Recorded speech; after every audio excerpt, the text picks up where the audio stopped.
No, so yeah, we actually started. So I started my first company when I was 18. I came across these belt buckles online. Actually, a friend of mine showed me some belt buckles online where you could open your beer bottle on the belt buckle. So it said Nice. "Got beer" and the O in "Got" was actually like a hole where you could open your beer bottle. So me at the time, 18 years old, I thought that was the coolest thing ever. So I bought a few of them and I wore them and. I went to parties and people were like, oh my God, this is so cool. Where'd you buy it? Where'd you buy it? And then I kind of decided to start my first company, which was called beltespender.com, which means beltbuckles.com in Norwegian, basically. And I had about 2,000 euros saved up and I bought 500 of these belt buckles from the US and I started selling them. And I asked a lot of my friends if they wanted to join me and no one's like, okay, dude, you just messed up big time spending all your savings on these belt buckles. So no one wanted to join me. But then, suddenly one order came in. I didn't even know how they found me. This was back in 2005, I think, 2004. No, actually 2004 it was, yeah. And then one order, two order, within like a few months, I'd sold out all the belt buckles. And then from that website, I started selling more stuff like trucker hats and T-shirts and some clothing. And then within the first like 3 years, I'd done almost $1 million in revenue from my parents' basement. So I kind of gotten a hang of the e-com world quite early stage. So let's pause there. What had you learned? What were the key takeouts at that moment? You've got £1 million of revenue and you're like, I've learned some stuff. Yeah, no, I think, it's just that marketing at that time was quite easy. Like it was because there was very little competition. Yeah. So, starting back then, like there was no other website in Norway selling stuff to my generation. Like there was, at that time there was, I don't know, say maybe 50 websites like from Norway that were actually selling, stuff online. So Yeah. I was like the first website selling cool products for, young teenagers kind of things. And it was all kinds of, yeah, Got Bear was one, but you had these like initial name buckles with the names on them. But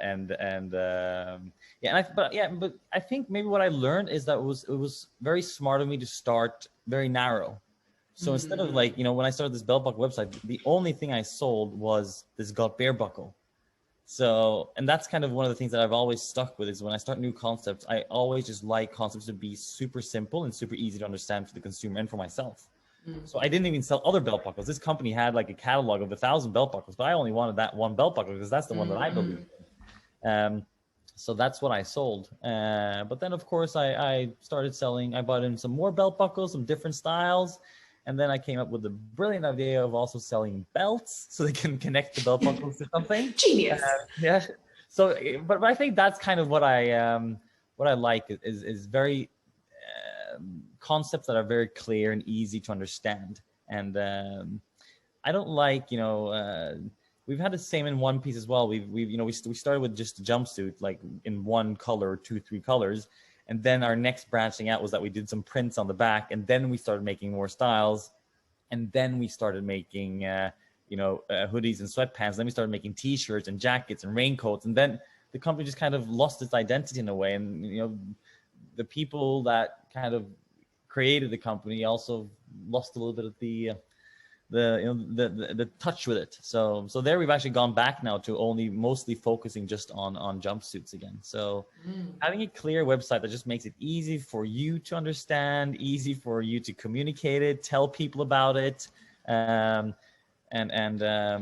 for your employees to understand it and tell their friends about it. It's just like, yeah, keeping concepts simple and easy. I really, really like that. Okay, so how do we get from belt buckles to One Piece?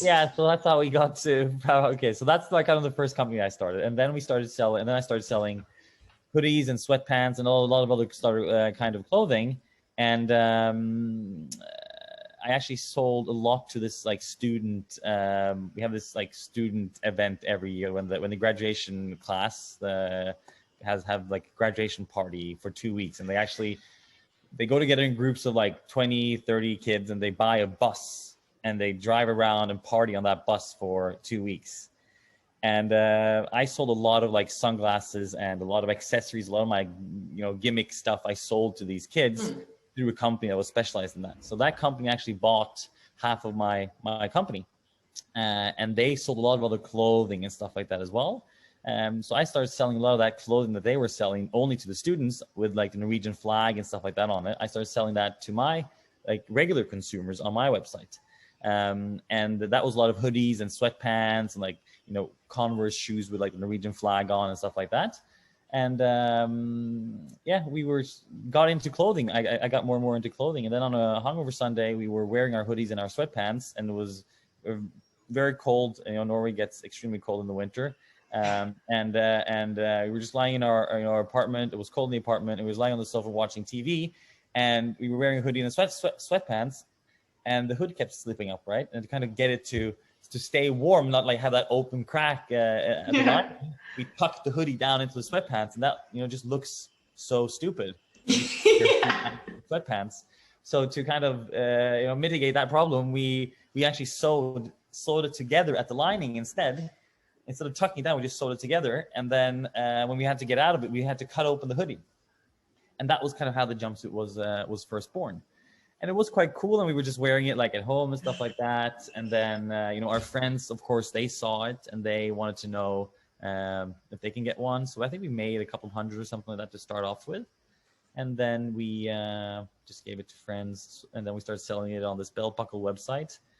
And within a few months, this one product was selling more than all the other, like probably 1,000 different SKUs I had on that on that belt buckle website. This like jumpsuit was selling more than all of that combined per day. So I decided to take it out as a separate company. And like the girlfriend of one of my partners, I asked her like, you know, what would you call this? And she said, well, it's a one piece. So I don't know. Like I'm like, okay, one piece. Let's just call it One Piece. So that's how we came up with the name. And then we started onepiece.no, which was the website here in Norway, and we launched it. And that was kind of the beginning of how we got going. But that comes back to what you're saying about starting narrow and being incredibly clear in how you communicate. Exactly. Yeah. You know, there's such a temptation to build a brand and to create something else, and instead you just describe what you do.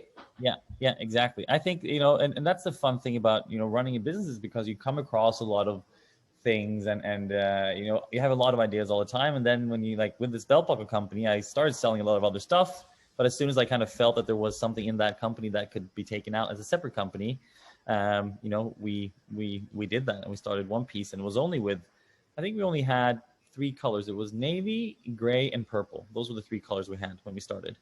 And we sold for millions of dollars just in those 3 colors. And then we started printing, like, you know, funny prints. I remember once we had a print where it says peace, love, and party or something on the back. And profound. And my mom, you know, of course, very supportive. And I was going to go out to the theater once with my mom here in Oslo. So I went straight to the office of the theater, and my mom shows up in a one piece with peace, love, and party on the back. I was like, oh my God. Yeah, there's supporting, and then there's just extreme support. There's too much. So where did these first customers come from? Your friends start wearing it, and then does it just happen, or are you out there hustling? The first customers kind of came from, you know, the belt buckle company, because that was a website where, you know, teenagers would go to kind of get sunglasses, you know, the sunglasses that you would see on these stands, right? $15 sunglasses kind of thing. For the summer that changed, you know, a new kind of hype every summer, retro or this and that kind of thing. So a lot of, you know, kids would go to that website for finding just kind of, you know, accessories and stuff like that. So the first kind of customers came through that. But it was a blogger at the time who was growing really, really fast. I think she was 15 years old at the time. Her name was Emilia Nering, Voe, or VOE.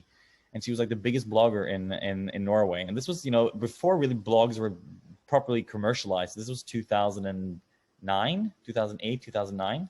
So, you know, Instagram hadn't launched yet, and Facebook was kind of just kicking off. So it was really, really early. But she was 15 years old, and she had so many readers. I think she had 70,000 or close to 100,000 readers per day. And, you know, there's 4.5 or almost 5 million people in Norway. So quite a lot of people read her blog. She was like the 5th largest website in Norway. So she wrote about it, and you know, we went from selling, you know, 20 a day to a few hundred a day. So we got sold out instantly. And then we had to jump on a plane, go down to China and find some fabric on the market. We didn't have time to make our own fabrics. We just found some stock fabric to sew up new stuff and get it up again for Christmas. And then we opened our first pop-up shop, and then we actually hired that blogger to work in the store. She would only come in for and I think we paid her $1,500 per hour, but it was, it was more like a stunt than but the fact that she actually came in and worked in our store, once a week for 2 hours, there would be a line outside the door because, she would blog about this was her life, right? So it was a good way to kind of get content integrated into her blog because she blogged about her life and we were now a part of her life. So she would, blog, I'm now on my way to my first job, and we took the bus and she was blogging on the bus, and then she came to the store. And that's absolute genius. Yeah. So that was, and then, it was, line out the door. And we sold to about 2% of the population in Norway the first 18 months. So in Norway and Sweden, actually the first 18 months. So it was pretty crazy. Did you then go global intentionally, or did that happen organically? Yeah. We kind of, we went global intentionally, but when we did it in Norway, it became a super fad, right? Because we marketed ourselves everywhere, on the worst reality shows, everywhere. The logo, I had made it in 5 minutes on my, Photoshop, which I don't even know how to use.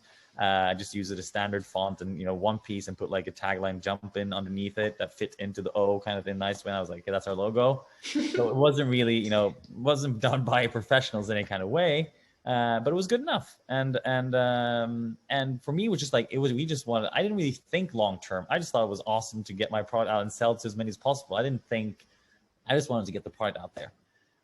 So yeah, we were on all reality shows. We were everywhere, and the newspapers wrote so much about us. Serious newspapers wrote serious articles about because people would either love it or they would hate it. And we actually got awarded with Entrepreneur of the Year here in Norway by Ernst & Young, and it was this big event at a hotel here with I think 400 or 500 people or something like that at dinner. And when we went on stage, we asked if anyone here does anyone here have a One Piece, and no one put up their hand. Then we asked, has anyone here paid for a One Piece? And then half of the audience put their hand up because all their kids wanted the jumpsuit. So I quite early kind of saw the value of brand because a lot of other companies started selling it when it became a big thing. But we were we were the brand. We were the one that the big bloggers were writing about. We were the one that was on TV, that was in the newspaper. I was working in the store one day, and a dad came in with his daughter, and he was looking at these jumpsuits. And when we sold them here in Norway, we sold them for about close to 200 pounds. So they were really expensive in the beginning. Now they're around 120, 130 pounds, but they were about 200 pounds. And the dad's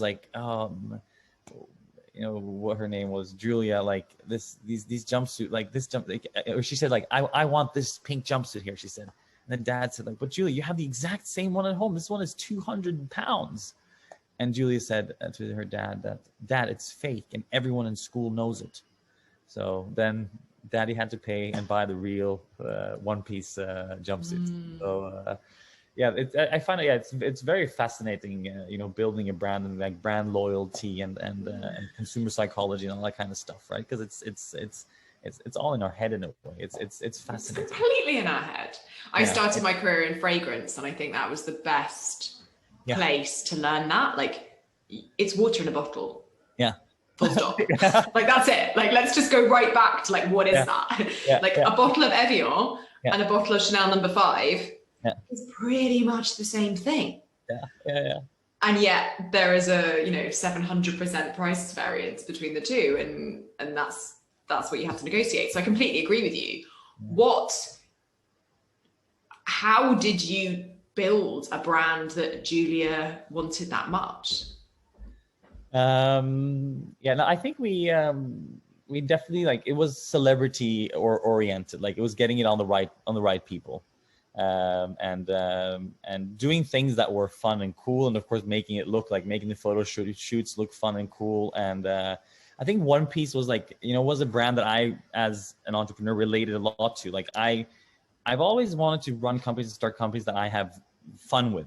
Like at the end of the day, making a lot of money or being successful with your company, stuff like that, it's almost just like, it's almost just like something that's, it's not the big thing. The big thing is like being able to, wake up in the morning and actually look forward, like having a company that you look forward to do, like it's your hobby, like you really enjoy, and you're able to do fun stuff. You're able to throw like fun events.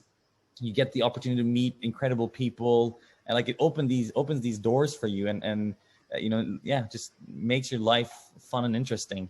I think that's the big part.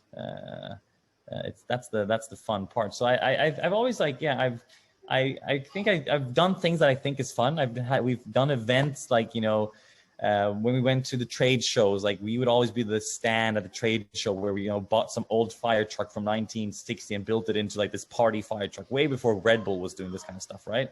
And our stand at the trade shows would always be like a big party and a big, fun thing. And our employees had fun, and it was just like a group of great people having fun together, and doing cool stuff. And that kind of reflects, right? That kind of erase from your brand that this is a fun brand, cool brand. Like we've done so many cool things. We built a double-decker bus into like a party bus that we went on all the unis in the UK. We rebuilt it with a glass ceiling and a rooftop terrace and a 6 sound system with lights and a glass ceiling, glass floor down to the first floor or the ground floor of the bus. And we ran onto all these like universities. We also took it on a boat over to the USA and had like a college tour, and we would just rock up to these like fraternity houses and frat houses and throw like epic parties. So we just like, we did fun stuff. And when we opened our store in New York, Gigi Hadid, before she was like a massive celebrity, but she was there. Bella Hadid, her sister, of course, Cody Simpson, they were dating at the time. And just like cool people would just come because we had met them through other things that we did, and like so it's just like having fun with your brand, I think, is so important. Like you need to do something that you really just like that you're passionate about. Did you start investing in order to grow the brand, or did the brand grow and then you just continued to invest? Like I'm trying to work out how kind of conscious and strategic this was. You talk about it as though you were just having a good time. I kind of don't buy it. No, but I think in the beginning, I didn't even know what we were going to make at the end of the year. I just knew that we were making a profit, but I didn't know like what the profit was going to be, and we just did cool things that we wanted to do. Of course, like we didn't do like crazy stuff. We actually did once. We did TV ads in Germany back in 2014 or 15. We did TV ads in Germany. Someone told me that Germany was like still selling more CDs than any other country in the world because they were quite like back in time on different things. So TV ads for me at that time was like, we were e-com, we weren't TV. But I think we spent about €1 million or so on TV ads, or even more than that, on TV ads like a Q4, which was a pretty crazy to do in terms of our revenue and our results. But we had great results on that as well. So that was we've I don't feel like we've none of us are like super, I don't think any of me or any of my founders have like a college degree. I think it's only one of our UK partners, the one who actually has a college degree. But so didn't do anything extremely special. I feel we had a great product. I think that's the thing that we knew. We knew that we had a good product, and we knew how to market it. We and it spreads itself. It's also the thing about having a easy product to understand for the consumer. The second thing, which is extremely valuable, is to have a product that markets itself. So jumpsuit, you wear that outside, and everyone would come up to me and ask me, okay, what the hell are you wearing, and where can I buy one? And when you get that response, you kind of you understand that you're onto something. I came across this thing here when I was working in the US back in 2014. Now, of course, everyone knows what this is, but no one had ever seen it before. So for anyone who's listening, it's like it's a clip that you put on the back of your phone.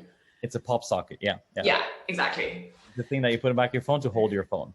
Yeah. And now you see on every second phone. They do, I think, more than 300 million in revenue or something, dollars in revenue. Like, it's become a massive company. When I met these guys, then they were doing less than $1 million in revenue, I think. But again, when I came across this product, I got it and I put it on my phone, and everyone was asking me, what is it? What is it? What is it? Like, it was the only thing I spoke about for 6 months, was this thing I held my phone for. So it's just like, when you come across those products that people ask about, it's you can, of course, you need to be a good marketeer, but when you have a product that markets itself extremely well, it's just, you kind of have, the product is the marketeer. You just need to kind of manage it and steer it in the right direction, kind of thing. Yeah. And we did that before so when we went out of Norway, because it became a big fad in Norway, we decided to kind of, we need to up the brand a bit. We can't go global with this logo that Thomas made in Photoshop. Yeah. Right. So when I was building the first store here in Norway, Acne, the Swedish clothing brand, they were building the store next to us. And there was like this, they had, of course, a big team of, it was, on our store, it was me and my partners, and on their store was like a big team of art directors and all this kind of stuff, right? Super trendy people, 10,000 times more trendy than us. But we were used to the same carpenters. So we were always like, trying to get the carpenters to our store, and they try to get them to their store. So it was always dragging back and forth. So I got to kind of know that art director from Acne quite well. And he was a great guy. His name is Carl Johan Järling, Kalle, a Swedish bloke. And when I went to Sweden a year later to open our first store in Sweden, I came to Sweden and I got the found the location, got the keys, and I had 12 days to open the store, and I had like no idea what to do. So I called Kalle and I said, hey, I'm opening a store in Sweden. Can you please help me? And he was like, he's this guy who dresses only in black or only in white, or just a super trendy Acne dude, right? And he's like a furniture architect, like award-winning furniture architect and stuff like that. And he designed like the London stores and the headquarters in Stockholm and all that kind of stuff.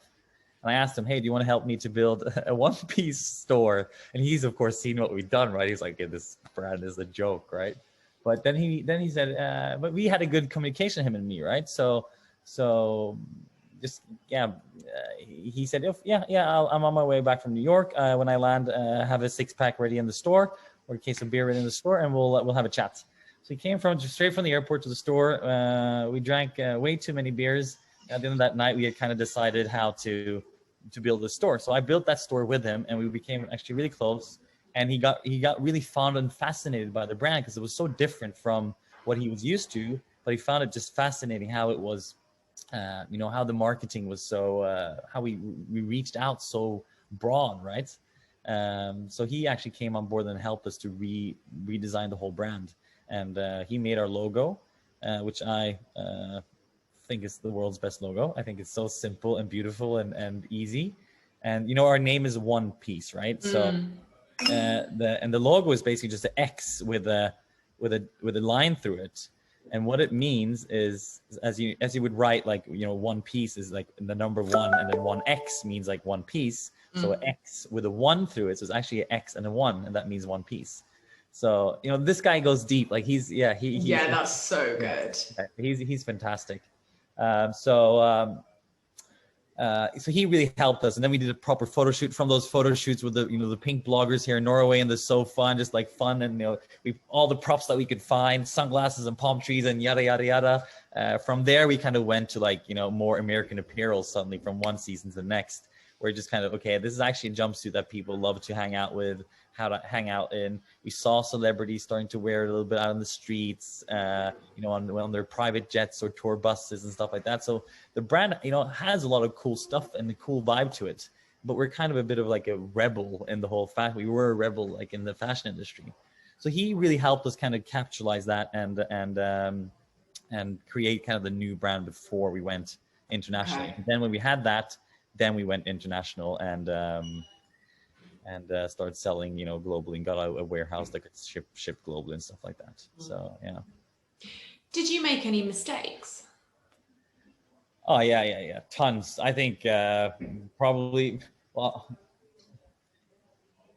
I'm kind of happy with how things turned out, but if we had should done things again, I probably would have started the brand off as like done, you know, invested more money in getting that full brand in the very beginning to kind of. But that is such a benefit of hindsight learning. Yeah, like, yeah. Of course, knowing what you know now, you would have done, but could you really have? Because in Scandinavia, it kind of became a bit of became you know, we became more of a fad, and especially in Norway, which is my home country, kind of thing. You know, people here would ask like, One Piece, does that still exist? And you know, we did our best revenue was last year, so you know, our best year, and we're 11 or 12 years in, so. Because it became such a massive thing. But now it's like, now I'm getting so old. Now it's almost 12 years ago. So now it's getting like the renaissance actually back here. It's like again. Vintage. Yeah, it's really like full circle. So I'm just waiting now for belt buckles, big diamond belt buckles to become big again. Yeah, just keep waiting. You hold out. It'll be there.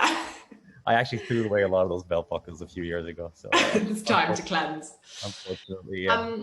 You talk a lot about how things were then. Do you think this journey would have been very different today?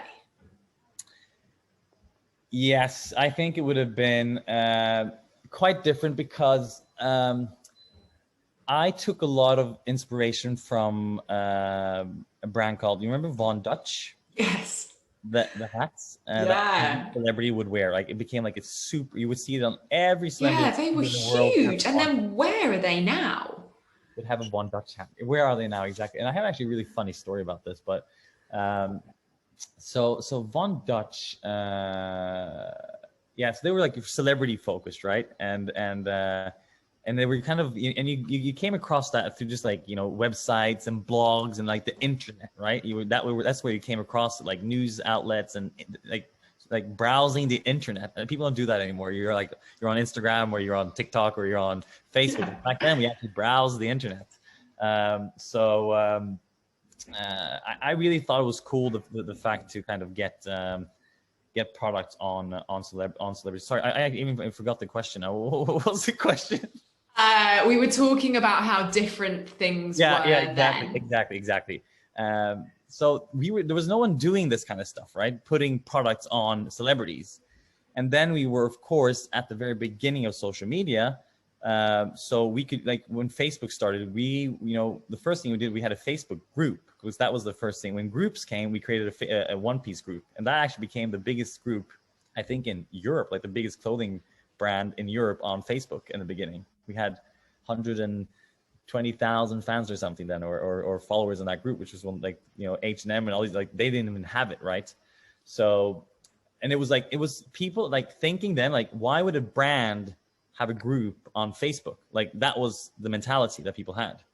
And the same when Instagram came, like, why would a brand have an Instagram account like that? You know, now it's so obvious, right, to have it. Like, you know, it's everyone has it. Of course you have it. But these were social media networks built for, you know, private relationships between people, kind of thing. So brands, everyone knew that. You know, there was banner ads. Like, that was how that's how companies kind of market themselves online. So you know, we could really utilize and leverage being really early adapters and pioneers in the whole social media space. So we created this with the groups. We really engaged the people. We did a competition on Facebook where we said, hey, if you change your profile picture, we had the photo of a person wearing a onesie, or the one who zipped all the way up, right? So you couldn't see who it was. And we posted that picture and we said, change your profile picture to that profile picture. And that was, of course, the algorithm that Facebook would share the most with the friends of that person, is if you change your profile picture.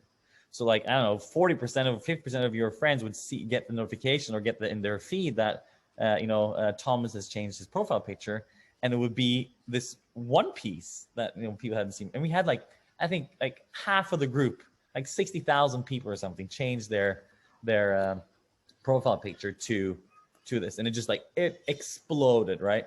And then we would put out a discount code and say, first, 100 people to go and use this code gets it. And our site would crash. So all these kind of things that we would do that now today is like, okay, everyone does it. It's nothing big. We have 1.2 million followers on our Facebook page today. If we post something, we get 5 likes unless we pay Mark Zuckerberg 100,000 euros, right? So it's yeah, what a world. Yeah. And that's kind of why I've also, created Brandbassador, because I really love to pioneer and to find these new niches of doing digital marketing in creative, good ways without having to go and pay these, top 5 big companies in the world, millions of dollars. Because I really have seen the value of utilizing the people and the fans and the customers that really love your brand. And that's also why Brandbassador has become really successful, because that's a platform that enables us as a brand, or brands that use our platform, to really engage their community, their customers and their fans, to go out there and share things for them on social media, and to do what we call these missions, and also to drive revenue for the brands, to earn commission and all that kind of stuff. And we're just a toolbox, and we're continuing to evolve new features that enables users to spread the word about brands they love. And that toolbox will always change. That toolbox doesn't work today to post ask them to change their profile picture, because only out of those 1.2 million people, only 100 people will see it. But there's other ways to do it, and it always changes. And that's what I love, to be like in the forefront of figuring out what's working now, and to kind of do cool stuff with that. So in terms of, to answer your question, my point is that we were lucky in a lot of ways, because we started very early as social media was just starting. So there were so many opportunities. And then I think, now the competition is massive. But there's still a lot of things to, something like arbitrage or something. You need to kind of utilize the opportunities that are there until some payment wall comes, and the big companies wants to make more money. So it's just about being creative and working with the people that love your brand. It's so many opportunities with that, and it's not being utilized enough. Are there brands, I mean, you're going to have loads of examples to this, but I'd love to know what your favorite brand, like who are you seeing who's being creative in this challenging digital marketing landscape that we're in now? To be honest, I think there's a lot of Asian companies. I think here in Europe, in the Western world as well, I think it's becoming really advanced in terms of almost like mathematically advanced in tweaking your campaigns and segmenting and targeting, and it's a really numbers game, right? It's you need like number nerds to sit there and really crunch this stuff out and figure out how you can tweak it and use get most out of your advertising money and your ROI. But I really feel like there's no one like the e-com space. Like if I went on Amazon in 1997 to buy a product, my purchasing experience was exactly the same as it is if I go on Amazon today almost and buy a product. Like it's a boring, static way of shopping. And in Asia, 90% of all shopping goes online. And there's so many different ways to kind of do shopping, to shop and to have a shopping experience. And we know now that, 2012, if you went and said, I'm an influencer, people like, what do you mean influencer? Like, Richard Branson is influential. Like, you're not influencer, but now that's an adapted word, right? Now people accept that they are being influenced by other people. People know that now. And that's why people also accept that people call themselves influencers. Like, even if they only have 20,000 followers, they're still an influencer kind of thing. So there's so much to be done in the whole e-com space of social commerce and how you shop and how you are being influenced and how you are being, when you get that impulse to buy something, and how that shopping experience can be a bit more fun and a bit more social and a bit more exciting for a consumer than just the add to cart, checkout. There's so much more to it that can, that can be on the mobile and can include the social space. So that's also a lot of stuff that we were working on in Brandbassador is that whole social commerce side of things. So are there Asian brands or businesses that I should Google immediately? Because it's not a market I know at all. Yeah, it's a good, let me see if I can remember. Of course, you know, you have the usual suspects in terms of like Baidu and AliExpress and what's it called, JD and all these really big ones that are becoming a massive companies. But just the way they also do the marketing and include like mobile, and you know, with WeChat, how that app is kind of like it's not WhatsApp. Like it looks a bit like WhatsApp, but it's not WhatsApp. Like it's a fully fledged social commerce app that you can buy and pay and send, like it's everything kind of thing in the e-com space. So I can send over some. Yeah, I'd love that. Yeah. I lived in India for a bit and found that experience so inspiring. Yeah. But I don't know I don't know the rest of the Asian market at all. 2 seconds.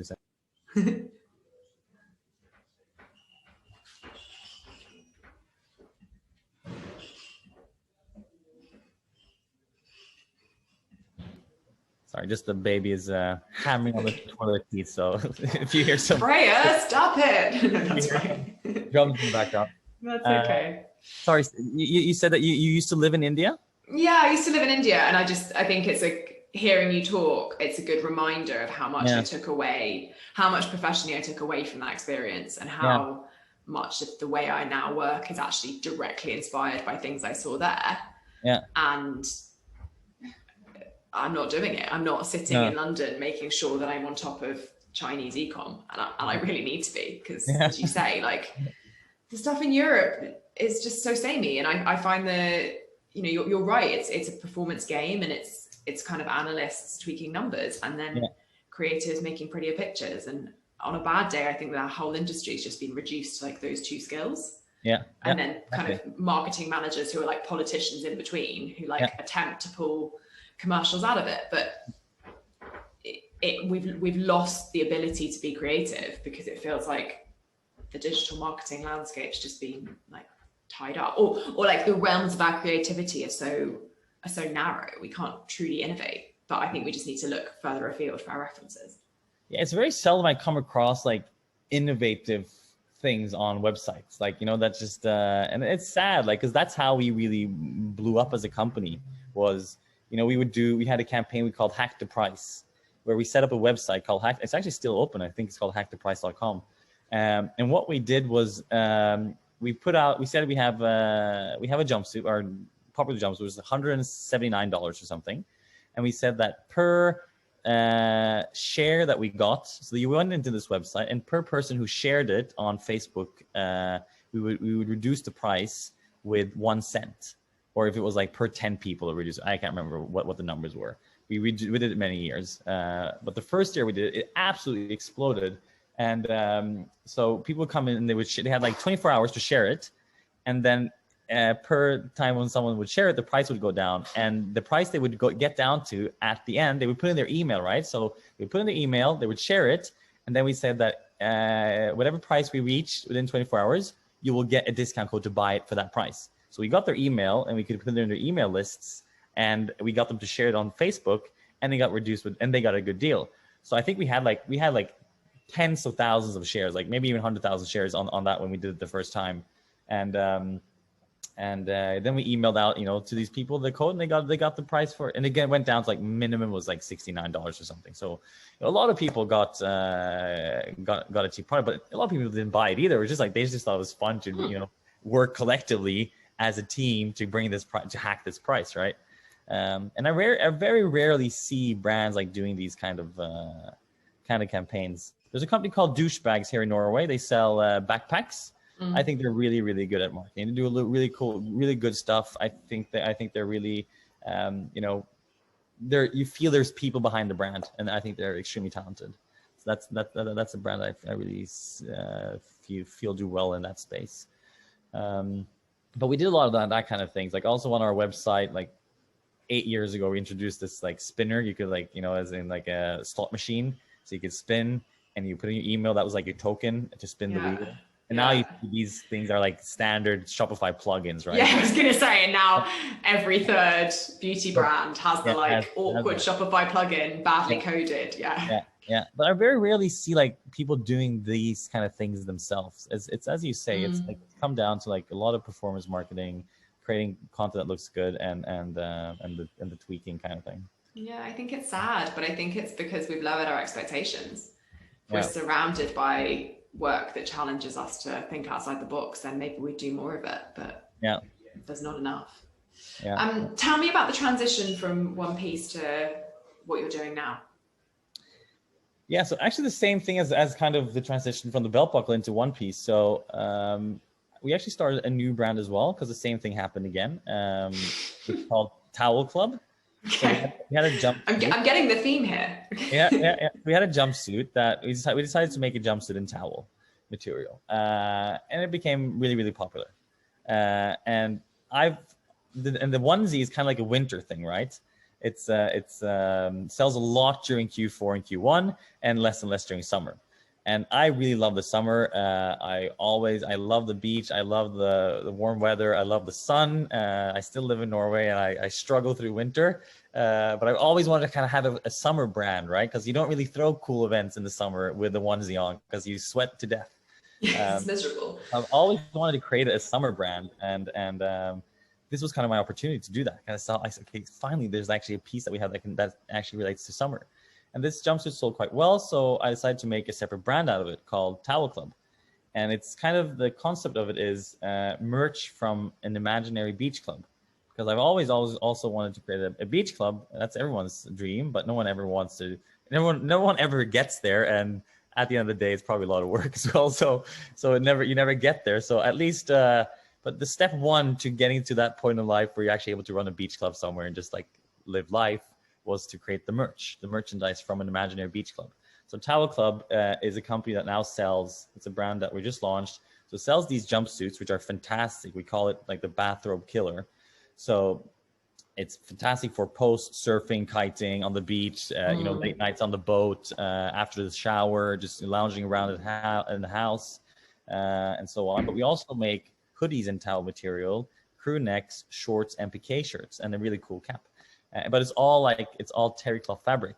I've seen some other brands pop up, but we actually started this brand like 3 years ago, but we first launched it properly this year.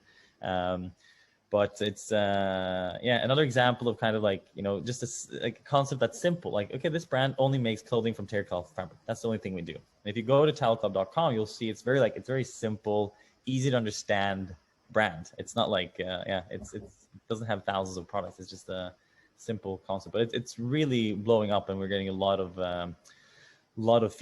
positive feedback from people. It's cool to see that, all the reviews on the website, how people use it, like on the lake and at the beach, at the summer house, and like all these like different usages of it. So that's awesome. How are you blowing that up?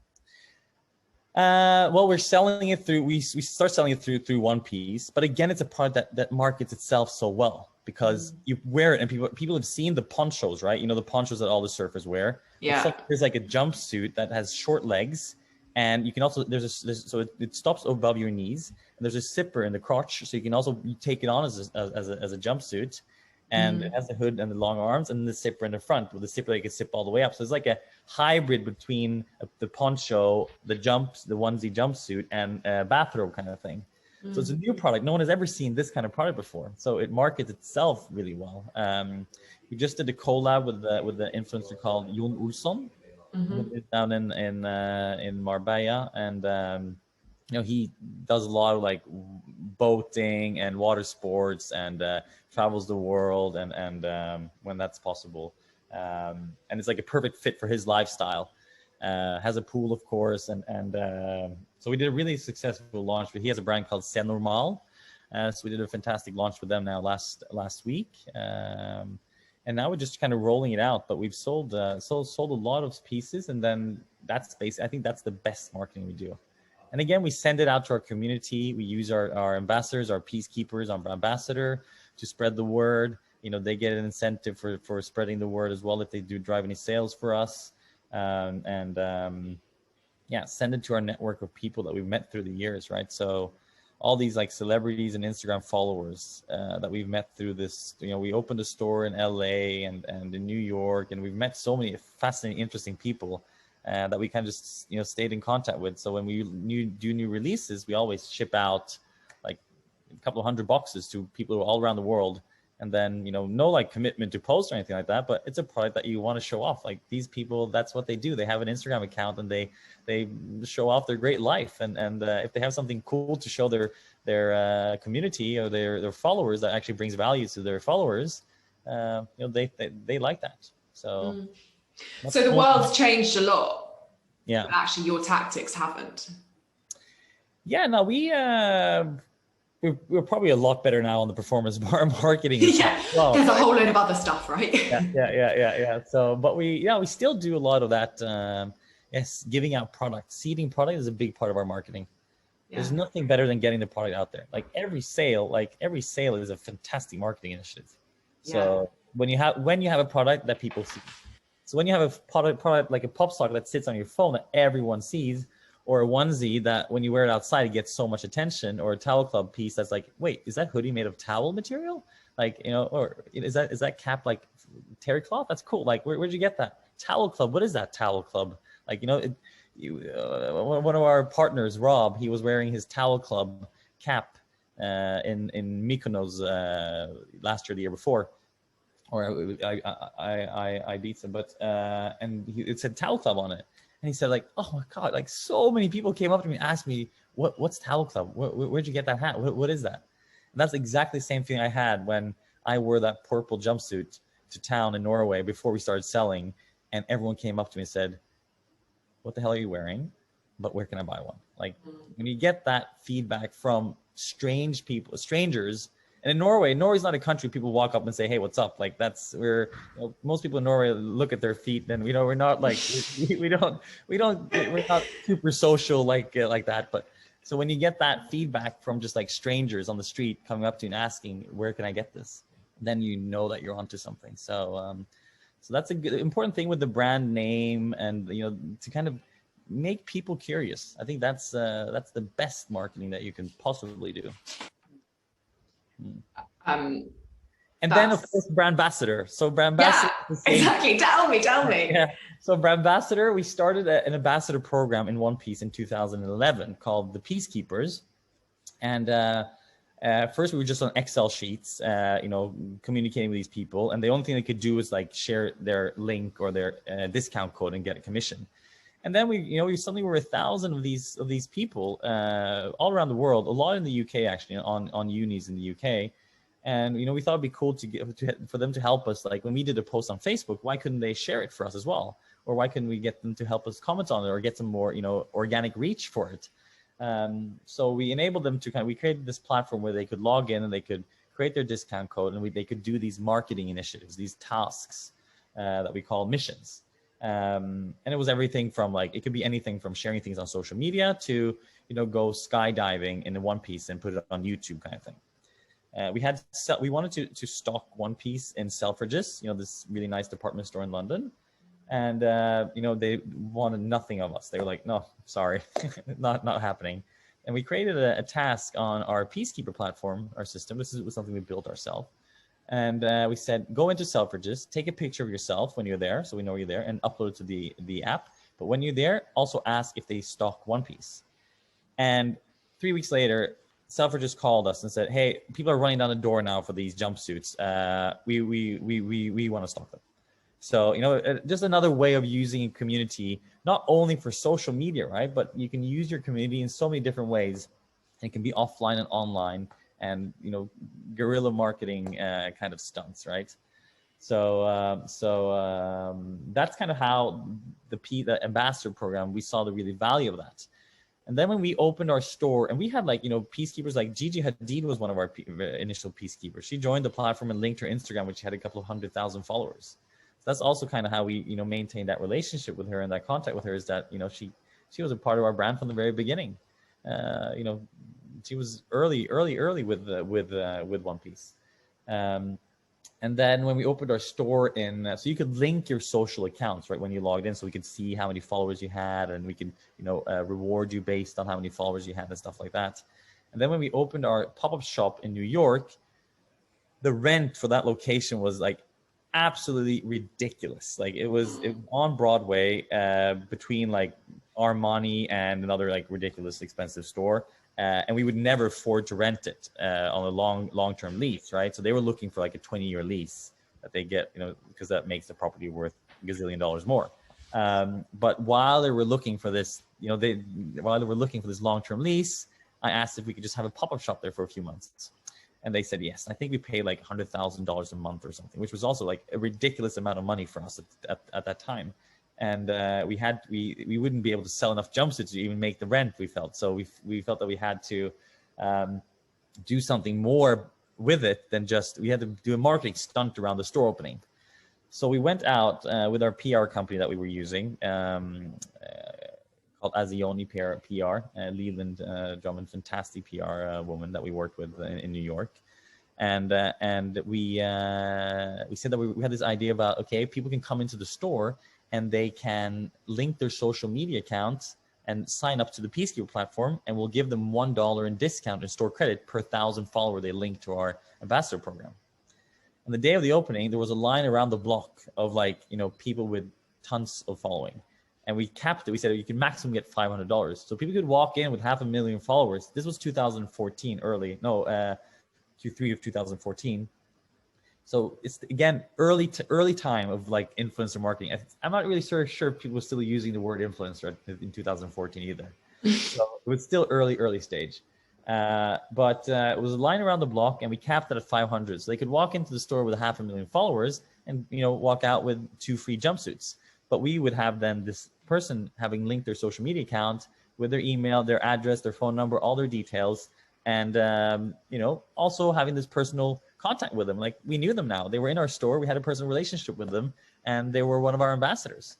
And they were delighted. You know, you've just made their day. They think it's the coolest thing ever. Yeah, they loved it. They loved it. And Justin Bieber actually tweeted, because he's also a big like One Piece fan, because he wore it when he was on his tour buses and on the planes, and like he was the perfect garment for him.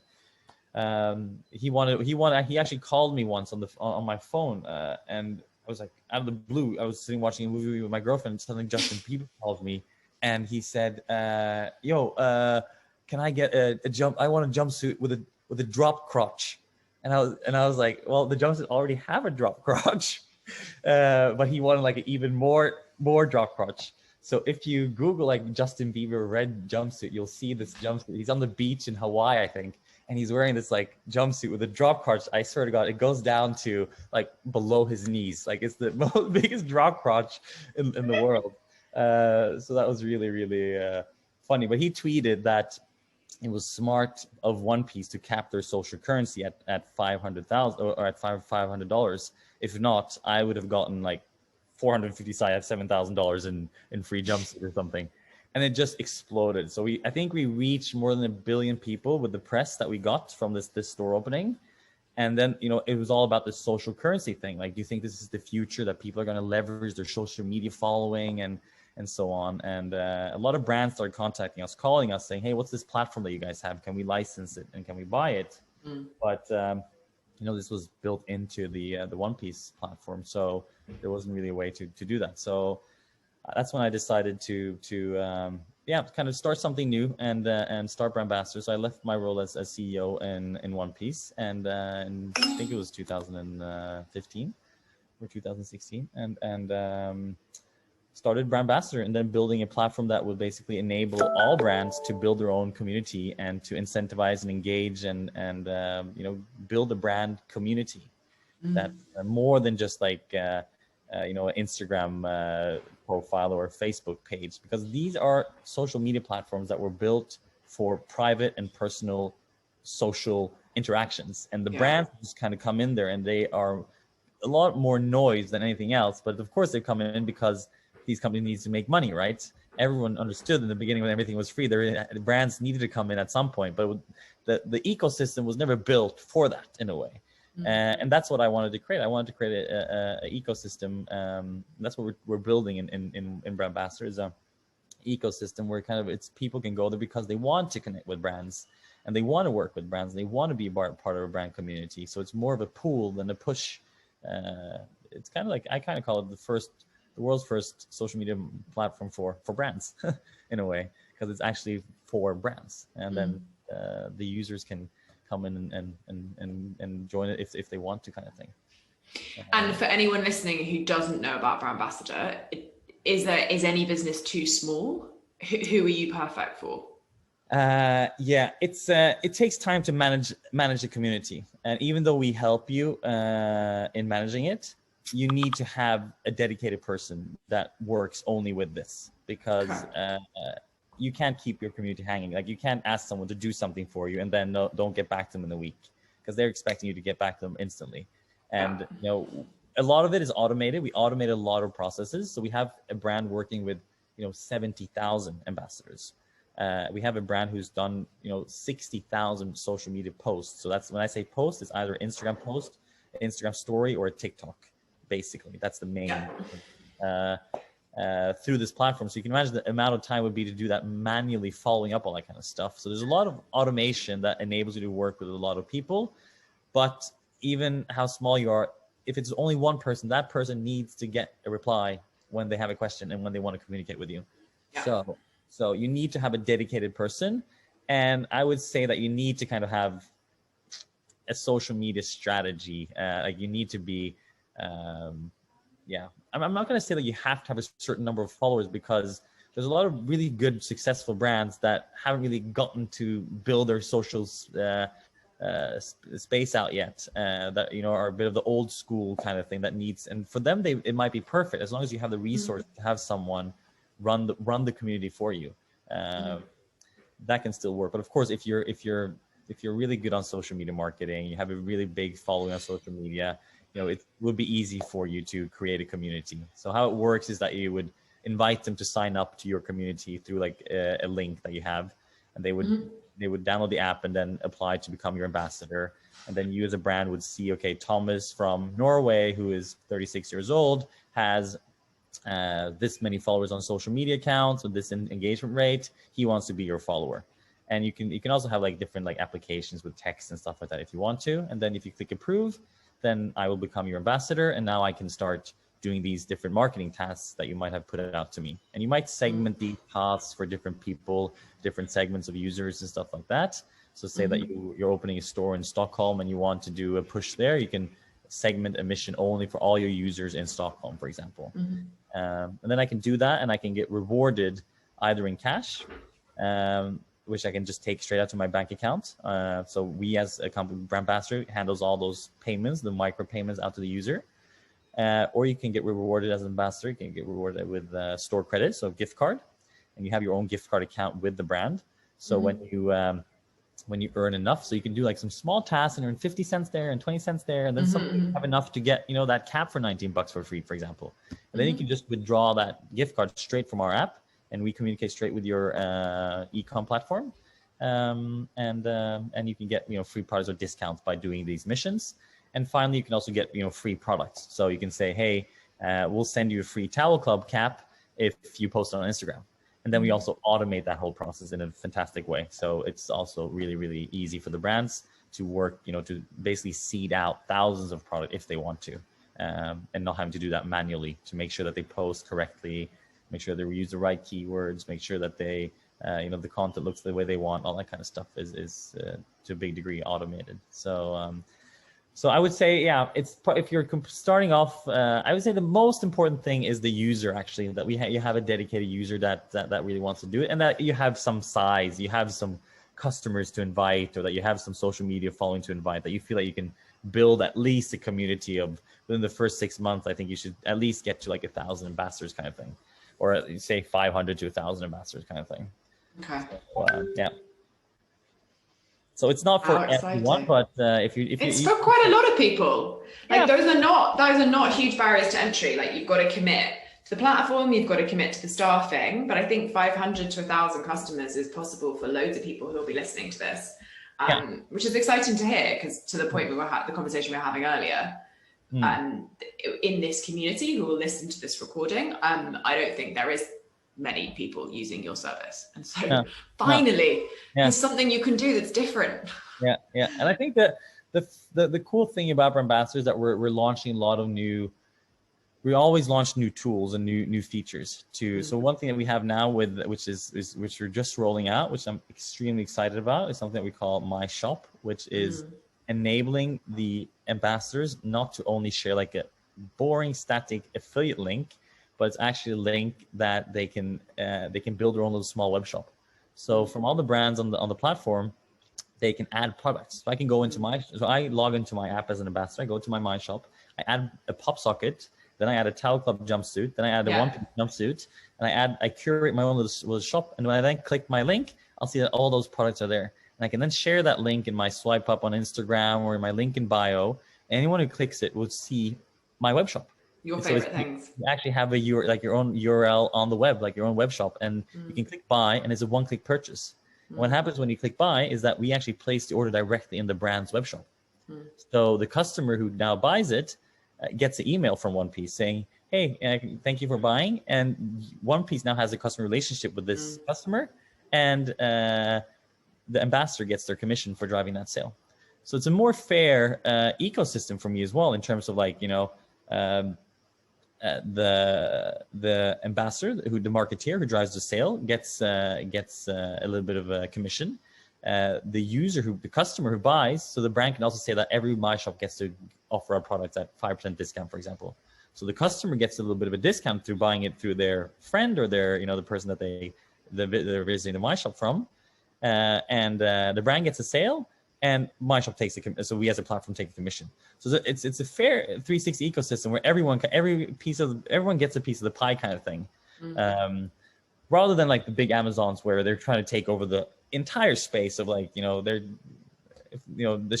taking over the logistics, the shipping, there's and then if you start selling your products on Amazon and you're a great product, they're going to make your product as well and copy you and then take you out of business. So so My Shop is and that's a little bit of the point with Brandbassador. We're trying to constantly be ahead of the curve and really challenge these big players with creative ways of doing marketing, because there's always going to be opportunities of arbitrage and to do things a bit differently and utilize holes in the system kind of thing. And that's what we enjoy to do. So even though the tool today is a toolbox with these features, there's more and more features coming, because the market will change.